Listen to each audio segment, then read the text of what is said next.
And I thought I'd share with you what I'm fixing today. And this is butternut squash from the garden.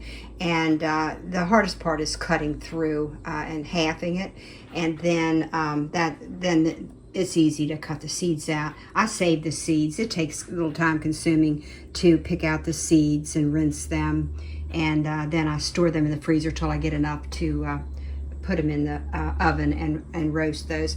So basically all I do is just put a cup of water in this baking pan at 350 for around an hour, and then you just check it with a fork. And these being smaller, they will probably be done maybe a little bit sooner, maybe not.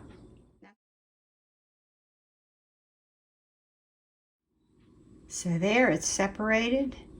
All I have to do is rinse the seeds, throw them in the freezer, and I can take and bake them later point in time.